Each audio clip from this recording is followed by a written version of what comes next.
అదే RTV app వార్తల్ని క్షణాల్లో చదివే అవకాశం ఉంటుంది. ఒక న్యూస్ పేపర్, ఒక టెలివిజన్ ఛానల్ మీ చేతుల్లో ఎప్పుడూ ఉంటాయి.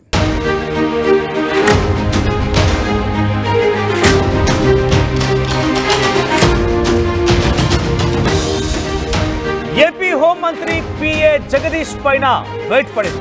అక్రమ వసూళ్ల పైన టీడీపీ అధిష్టానానికి ఫిర్యాదు అందిన నేపథ్యంలో పోలీసుల బదిలీలో భారీగా ఆయన చేతివాటం ప్రదర్శించారంటూ కూడా తెలిసిన నేపథ్యంలో లిక్కర్ సిండికేట్లకు కూడా బెదిరింపులు పాల్పడ్డారు. ఆయన పేకాట శిబిరాల నుంచి నెలవారీ మామూలు కూడా తీసుకుంటున్నారు. 10 ఏళ్లుగా హోంమంత్రి అనిత దగ్గరే విధులు వర్తించారు ఆయన జగదీష్. అయితే ప్రస్తుతం జగదీష్ నిర్లక్ష్యపు వైఖరి, వసూళ్లపైన పలుమార్లు అనితకు ఫిర్యాదు చేసినా కూడా అక్కడ పట్టించుకోలేనట్టుగా తెలుస్తోంది. తాజాగా అధిష్టానం అక్షింతలతో చర్యలు తీసుకుందట. సో అనితకి ఫిర్యాదు చేసిన అనిత పట్టించుకోకపోవడంతో అధిష్టానం ఇన్వాల్వ్ అయిపోయి జగదీష్ను తొలగించింది. సుమారుగా 10 ఏళ్ల పాటుగా హోంమంత్రి అనిత దగ్గర ఆయన పిఏగా పనిచేస్తున్నారు. గతంలో అధికారులు లేనప్పుడు కూడా ఆయన పిఏగా ఉన్నారు అనిత కూడా. సో ప్రజెంట్ ఆయన అధికారం రాగానే ముఖ్యంగా హోంమంత్రికి సంబంధించి పిఏగా వ్యవహరిస్తున్నారు కాబట్టి అనేక ఫిర్యాదులు, అనేక అక్రమాల్లో పాల్గొన్నారు ఆయన. ప్రస్తుతం బదిలీలపైన, పోలీసులు బదిలీ చేయాలన్నా, లిక్కర్ సిండికేట్లపైన, పేకాట దందాలపైన, ఇతరత్ర ప్రతి వ్యవస్థ నుంచి కూడా జగదీష్ పెద్ద మొత్తంలో డబ్బులు కాజేస్తున్నారు. వారి నుంచి లంచాలు తీసుకొని అందరూ కూడా పర్మిషన్స్ ఇస్తున్నారు. ముఖ్యంగా చాలా కీలకమైనటువంటి విషయం ఏంటంటే బదిలీల విషయంలో, పోలీసు అధికారుల బదిలీల విషయంలో ఆయన చేతివాటం ప్రదర్శించినట్టు తెలుస్తోంది. ఇవన్నీ యొక్క ఆరోపణల విషయంలో గతంలో అనితకి తెలియజేసినప్పటికీ, హోంమంత్రి అనితకు తెలియజేసినప్పటికీ ఎటువంటి చర్యలు తీసుకోకపోవడంతో అధిష్టానం దగ్గరికి వెళ్ళింది ఈ విషయం. అధిష్టానం ప్రస్తుతం జగదీష్ పైన వేటు వేసింది. సుమారుగా ఈ వేటు వేసి కూడా, ఆయన పైన వేటు పడి కూడా సుమారుగా వారం రోజులు కావస్తున్నట్టు తెలుస్తోంది. మరిన్ని అప్డేట్స్ మా ప్రతినిధి కృష్ణమోహన్ అందిస్తారు. కృష్ణమోహన్, ఏం జరిగింది? జగదీష్ నిర్వాకం ఎటువంటి విధంగా బయటకు వచ్చింది? ప్రజెంట్ జగదీష్ పైన ఎటువంటి వేటు వేశారు? బేసిక్ గా అయితే హోమ్ మినిస్టర్ అనితకు సంబంధించి పర్సనల్ ఎఫ్ఐఏగా పనిచేస్తున్న జగదీష్, ఇతను గడిచిన ఒక 12 సంవత్సరాలుగా హోమ్ మినిస్టర్ అనితకి దగ్గర పిఏగా పనిచేస్తున్నారు. అతను ప్రకాశం జిల్లాకి సంబంధించిన వ్యక్తి. కేవలం ఇతనే కాదు, తన సతీమణి కూడా వాళ్ళ ఇంట్లోనే ఉంటుంది. ఆమె అనిత కూతురికి సహాయరాలుగా పనిచేస్తుంటారు అదే ఇంట్లో. అయితే మంత్రిగా హోమ్ మినిస్టర్ అయిన తర్వాత బేసిక్ గా జగదీష్ ప్రవర్తన, జగదీష్ వ్యవహరిస్తున్న తీరు, అనేక ఫిర్యాదులు ప్రభుత్వానికి అందుతున్నాయి. అలాగే అట్ ద సేమ్ టైం అనితకు చెప్పే ప్రయత్నం చేశారు, స్థానిక నేతలు చెప్పే ప్రయత్నం చేశారు. బేసిక్ గా పూర్తిగా కూడా అనిత వ్యవహారాలన్నీ కూడా, హోమ్ మినిస్టర్ అనిత గారి వ్యవహారాలన్నీ కూడా ఈ జగదీషే వ్యవహరిస్తున్న, జగదీషే పర్యవేక్షణ చేస్తారు. అయితే ఇటీవల ఇంటెలిజెన్స్ రిపోర్టు వరుసగా ప్రభుత్వం ఒక రిపోర్టు ప్రతి పేషీలో జరుగుతున్న అక్రమాల మీద, కేవలం ఇక్కడ ఒక అనిత ఒకటే కాదు, గతంలో కూడా వ్యవసాయ శాఖ మంత్రి వ్యవహారంలో కూడా ఇటువంటి ఫిర్యాదులే అందుతున్న నేపథ్యంలో అక్కడ ఇంకా చర్యలు అయితే తీసుకోలేదు. ప్రస్తుతం హోమ్ మినిస్టర్ వ్యవహారంలో మాత్రం అంటే కృష్ణమోహన్ ఇక్కడ అనితకి ఫిర్యాదు చేసినప్పటికీ ఆవిడ ఏం పట్టించుకోలేదన్నట్టుగా తెలుస్తున్న నేపథ్యంలో ఏంటి, జగదీష్ కి ఆవిడ సపోర్ట్ గా ఉన్నారా, లేదంటే ఏం జరిగింది? ఆవిడకి ఆల్రెడీ ఇటువంటి దందాలు నడుస్తున్నాయి, ఇటువంటి విధంగా అక్రమాలకి పాల్పడుతున్నాడని చెప్పినా కూడా తను ఏం స్పందించకపోవడం వెనుక కారణం ఏంటి? ఎస్ మనోజ్, బేసిక్ గా గడిచిన కొంతకాలంగా, అంటే దాదాపుగా 10 సంవత్సరాల్లో ప్రభుత్వంలో లేనప్పుడు కూడా అనితకు అన్ని రకాలుగా దగ్గరుండి వ్యవహారాలన్నీ చూశారు.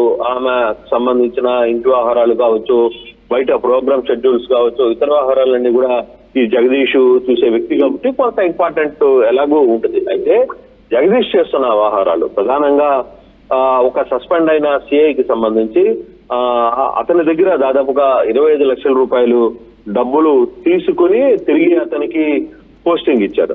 ఆ సంబంధించిన వ్యవహారంలో కూడా అక్కడ స్థానికంగా టీడీపీ ఎమ్మెల్యే డైరెక్ట్ గా వ్యవహారాన్ని ముఖ్యమంత్రి దృష్టిలో పెట్టిన పరిస్థితి కూడా ఉంది. అంటే ఒక సస్పెన్షన్ ఎదుర్కొంటున్న అధికారికే అతని దగ్గరే డబ్బులు వసూలు చేసి అక్కడ సిఐ పోస్టింగ్ గా ఇచ్చారు. ఆ సదరు ఎమ్మెల్యే కూడా ముఖ్యమంత్రికి ఫిర్యాదు చేసిన పరిస్థితి అయితే ఉంది. కేవలం ఇది ఒకటే కాదు, పాకిరాపేటలో ఒక లిక్కర్ సిండికేట్ లాబీని నడుపుతున్నాడు ఇతను.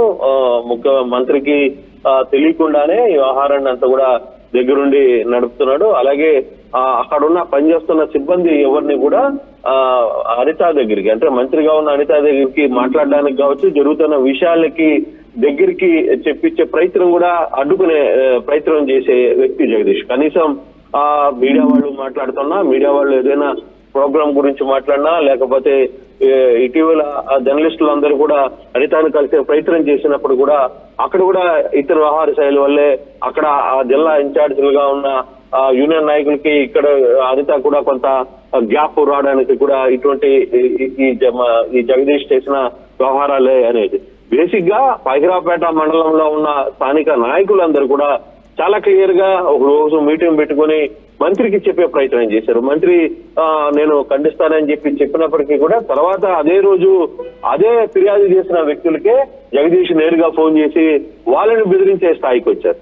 అంటే పోస్టింగ్ వ్యవహారంలో కావచ్చు, లేకపోతే పైకిరావుపేటకు సంబంధించిన కావచ్చు, లేకపోతే కొన్ని సస్పెన్షన్స్, కొన్ని ఇతర ఇష్యూలు ఉన్నప్పుడు వాటిని రీఫైన్ చేయించే దాని విషయంలో కూడా కొంత జగదీష్ రోల్ విపరీతంగా ఉండేది. జగదీష్ చెప్పిన మాట, జగదీష్ ఏం చెప్తే హోంశాఖలో అది జరుగుతుంది అనే ఒక చర్చ పెద్ద. ఇప్పుడు అన్ని ఫిర్యాదుల ఆధారితంగా జగదీష్ అక్కడి నుంచి తొలగించారు, ఓకే. కానీ ఆయన పైన ఇంకేదైనా చర్యలు ఉండే అవకాశం ఉందా? ఎంత పెద్ద మొత్తంలో ఆయన ఇటువంటి అక్రమాలకు పాల్పడ్డాడు, ఎంత పెద్ద మొత్తంలో వసూలు చేశాడు అనే మీద చర్యలు తీసుకునే అవకాశం ఉందా? ఆయన ఎంక్వైరీకి ఆదేశించే అవకాశం ఉందా? మనోజ్, బేసిక్ గా ఇతను గవర్నమెంట్ తరఫు నుంచి అఫీషియల్ పిఏ అయితే అతని మీద చర్యలకో లేకపోతే ఇంకొకటో చూసుకునేది.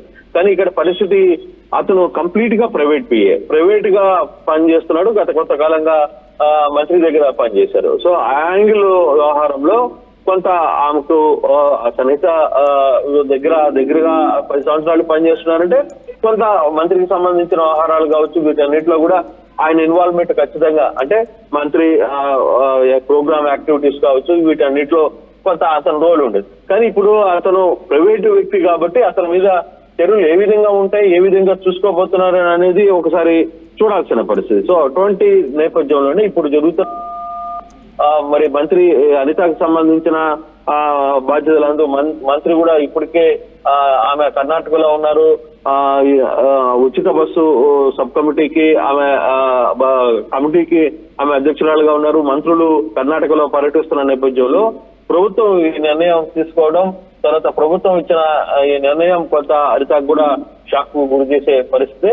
చూడాలి ఫర్దర్ గా జగదీష్ యాక్టివిటీని ఆమె దూరంగా పెడతారా, లేదు ప్రభుత్వం అతని మీద ఏమైనా చర్యలు తీసుకుంటుందా, అతను ఇటువంటి అక్రమ వస్తువులు వీటి మీద ఎవరికైనా అధికారిక ఫిర్యాదు కానీ వస్తే మాత్రం ఖచ్చితంగా చర్యలు. బాధితులు వచ్చారా? బాధితులు వచ్చి ఆయన పైన ఫిర్యాదు చేయడం లాంటిది కానివ్వండి, పోలీస్ స్టేషన్ లో కానీ ఎక్కడైనా ఫిర్యాదు చేస్తారా? బాధితులు ఏం చెప్తారు? ఎంత మొత్తంలో ఆయనకి ముట్ట చెప్పారని చెప్తున్నారు బాధితులు? సో బహుశా అంటే ఇప్పుడు దాకా అధికారంలో ఉన్నారు, అధికారంలో పవర్ చలాయిస్తున్నాడు, పవర్ లో ఈ వ్యవహారాలన్నీ నడిపాడు. ఫర్దర్ గా ఏం జరుగుతుందో చూడాలి. ఇప్పుడు సస్పెన్షన్ అయిన తర్వాత అతను విధుల నుంచి దూరంగా పెట్టమని ప్రభుత్వం ఒక నిర్ణయం తీసుకున్న తర్వాత ఇప్పుడు అసలు బాధితులు బయటకు వచ్చే అవకాశం ఉంది. ఇతను వ్యవహారం వల్ల ఎవరెవరు ఎంతెంత నష్టపోయారు, ఎవరెవరి దగ్గర ఇతను డబ్బులు డిమాండ్ చేశారు, అక్కడ ప్యాకట క్లబ్లు నడిపే వాళ్ళు, తర్వాత లిక్కర్ వ్యవహారాన్ని సిండికేట్ గా వ్యవహరించే పరిస్థితి ఉండింది. కొంతమంది అధికారులకు పోస్టింగ్ వ్యవహారంలో జగదీష్ కీ రోల్ చేశారు అనేది ఒక చర్చ జరుగుతుంది. దీంట్లో ఎవరెవరికి డబ్బులు వసూలు చేశారు, ఈ వ్యవహారాన్నంటూ కూడా సాక్షాత్తు టీడీపీ ఎమ్మెల్యేలే మంత్రికి ముఖ్యమంత్రి స్థాయిలో ఫిర్యాదు చేసిన పరిస్థితి ఉంది. కాబట్టి సో ఫర్దర్ గా దీని బ్యాక్ ఎండ్ ఏం జరుగుతుంది అనేది చూడాల్సిన పరిస్థితి అయితే కనబడుతుంది మనోజ్. అయితే ఇప్పుడు బాధితులు తెర మీదకి వచ్చే అవకాశాలు అయితే స్పష్టంగా కనబడుతుంది. చూడాలి మరి జగదీష్ విషయంలో ప్రభుత్వం ఎటువంటి చర్యలు తీసుకోబోతుంది అనేది చూడాల్సిన పరిస్థితి అయితే కనబడుతుంది. Right Krishnamohan, thank you for the updates. మొత్తం మీద హోంమంత్రి అనిత పిఏ జగదీష్ పైన వేటు పడింది. ఆయన ఒక ప్రైవేట్ పిఏ, సుమారుగా 12 ఏళ్లుగా తన దగ్గర పిఏగా పనిచేస్తున్నారు. దానికి సంబంధించి ప్రోగ్రామింగ్ కానివ్వండి, షెడ్యూలింగ్ కానివ్వండి, అన్ని కూడా ఆయన వ్యవహరించారు. 12 ఏళ్లుగా అనితతో పాటుగా ఉన్నారు. అయితే ఇటీవల కాలంలో అధికారంలోకి వచ్చిన తర్వాత హోంమంత్రిగా అనిత గారు బాధ్యత తీసుకున్న తర్వాత అనిత చేసేటువంటి ప్రతి విషయంలో కూడా ఆయనే ముందుగా వ్యవహరిస్తున్నట్టు తెలుస్తోంది. పోలీసుల బదిలీల విషయంలో కానివ్వండి, పేకాట శిబిరాల పైన, ముఖ్యంగా అనేక రకాల అక్రమాలకు పాల్పడేట్టుగా జగదీష్ పైన ఆరోపణలు కూడా ఉన్నాయి. ఏకంగా టీడీపీ ఎమ్మెల్యేలే ఆయన పైన అరిష్టానికి ఫిర్యాదు చేసినట్టు తెలుస్తోంది. ఇక మద్యం సిండికేట్ల విషయంలో రకరకాలుగా ఆయన డబ్బులు దండుకున్నట్టు తెలుస్తోంది. పలుమార్లు హోంమంత్రి అనితకు ఫిర్యాదు చేసినప్పటికీ అనిత దీనిపైన స్పందించినట్టు తెలుస్తోంది. మరి అనిత స్పందించకపోవడం గల కారణం ఏమై ఉంటుంది అనేది మాత్రం కొంత అనుమానం. ఎందుకంటే ఆవిడ దగ్గర సుమారుగా 12 సంవత్సరాలుగా పనిచేసినప్పటికీ ఆయన అక్రమాలకు పాల్పడుతున్నప్పుడు హోంమంత్రిగా బాధ్యత తీసుకొని తనను తొలగించాల్సింది. కానీ ఏకంగా అధిష్టానం దగ్గరికి వెళ్ళిన తర్వాత అధిష్టానం ఇప్పుడు ఆయన పైన వేటు వేసింది. ఇప్పటివరకు అయితే ప్రైవేట్ పిఏ కాబట్టి ఆయన్ని వేటు వేసి అక్కడి నుంచి తొలగించిన పదవి నుంచి ఆయన పక్కన పెట్టింది. కానీ ఆయన పైన ఎవరెవరు ఫిర్యాదు చేశారు, ఎంతమంది బారుతున్నారు, ఎవరి దగ్గర ఎంత మొత్తంలో దండుకున్నారన్న విషయం స్టేషన్లో ఫిర్యాదు చేస్తారా, లేదంటే ఆయన పైన చర్యలు తీసుకుంటారా, కేసు నమోదు చేస్తారా, ఏం జరుగుతుందో మాత్రం చూడాల్సిన అవసరం అయితే ఉంది. కానీ ఇక్కడ చాలా సీరియస్గా టీడీపీకి సంబంధించిన ఎమ్మెల్యేల ఫిర్యాదు ఆధారితంగానే అధిష్టానం రియాక్ట్ అయిపోయి జగదీష్ని తొలగించినట్టుగా జగదీష్ పైన వేటేసినట్టు తెలుస్తోంది. ఇప్పటివరకు అయితే అధికారికంగా ఈ విషయం పైన, ఈ వేటేసే విషయం పైన హోంమంత్రి అనిత తన పిఏ ఈ రకంగా అక్రమాలకు పాల్పడ్డారని వచ్చినటువంటి వార్తలపైన ఎక్కడా స్పందించలేదు. మరి ఇంత పెద్ద మొత్తంలో అక్రమాలకు పాల్పడ్డాడు, పేకాట శిబిరాలు నిర్వహించాడు, మద్యం సిండికేట్లో పాల్గొన్నాడు, అక్రమాలకు పాల్పడ్డాడని తెలిసిన తర్వాత హోంమంత్రిగా తన బాధ్యతని ఎలా నిర్వర్తిస్తారో ఆవిడ, ఏ రకంగా దీనికి సంబంధించి ఆన్సర్ చేస్తారో చూడాలి. మరి జలుబు తలనొప్పి ఒళ్ళు నొప్పుల నుంచి తక్షణ ఉపశమనం శాస్త్రీ జలుబు తలనొప్పి ఒళ్ళు నొప్పుల నుండి తక్షణ ఉపశమనం శాస్త్రీ బామ్ ఇప్పుడు ₹5 ప్యాక్ లో కూడా. మరిన్ని వీడియోస్ కోసం ఛానల్ ని సబ్స్క్రైబ్ చేయండి, లేటెస్ట్ అప్డేట్స్ కోసం వాట్సాప్ ఛానల్ ని ఫాలో చేయండి అండ్ లింక్ డిస్క్రిప్షన్ లో ఉంది.